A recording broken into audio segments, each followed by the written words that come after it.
Assalamu alaikum warahmatullahi ta'ala wa barakatuhu. Barkanmu da sake kasancewa da ku a wannan channel mai albarka a Siddiq TV.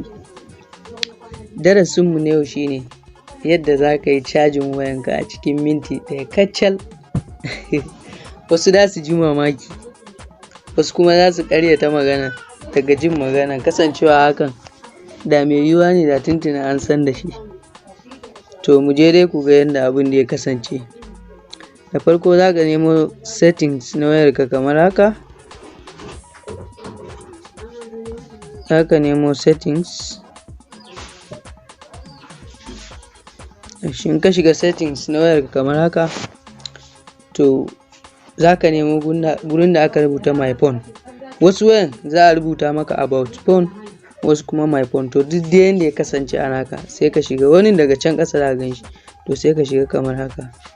Daga zaran ka shiga about phone ko my phone, za ka nemo gurin da aka rubuta build number. Gashi nan sai ka tattaɓa shi kamar haka. Ka tattaɓa shi. To da zaran ka tattaɓa shi kamar hakan nan, zai gwada maka ka cire security wayanka. To kasancewa mun riga da mun yi, shi yasa bai gwada mana mu cire security ba. Gashi kamar yadda kuke gani yana faɗa no need, you are already a developer. To mun riga mun yi ne, amma kai da baka yi ba, idan ka tattaɓa shi haka zai gwado maka ka cire security. Daga zaran ka cire security wayanka, haka yana nufin ka mallaki developer option. Yana nufin wasu muhimman abubuwa masu hatsari ne gaskiya idan baka san su ba, wanda kamfanin wayan ta tanada a gefe sai inda yardanka kuma shine ka zo ka buɗe nan, sai da yardanka za ka yi amfani da su, saboda abubuwan gaskiya suna da matukar hatsari idan baka sani, saboda wani ma za ka iya sa wayanka a wani hali wanda ba kowa bane zai iya cire maka shi. To daga zaran ka buɗe wannan wurin build version din, za ka zo nan ƙarshen wayanka za ka ga gurin da aka rubuta developer options. Idan kuma ba ga gun da aka rubuta developer options ba, za ka shiga system kamar haka. Kana shiga systems, gashi nan daga nan ƙarshen ƙasa gashi kuna gani an rubuta developer options, sai ka shiga kamar haka. To kana shiga nan, abin da za ka nemo demo mode, gashi kamar haka. Gashi mu a namu ya gwada system ul demo mode, to amma kai a naka ta iya yiwa ya gwada ma demo mode kadai.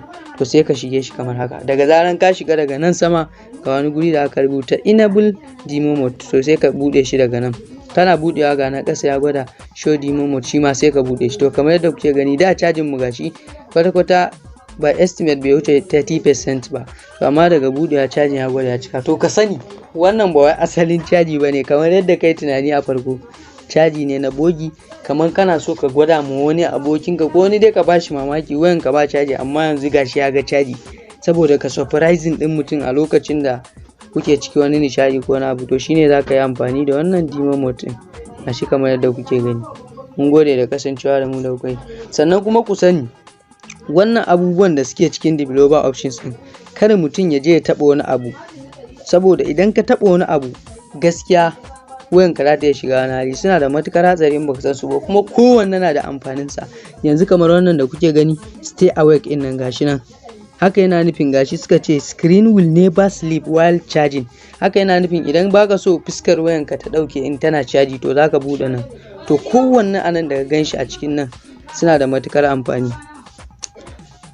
Mun gode da kasancewa da mu da kuka yi.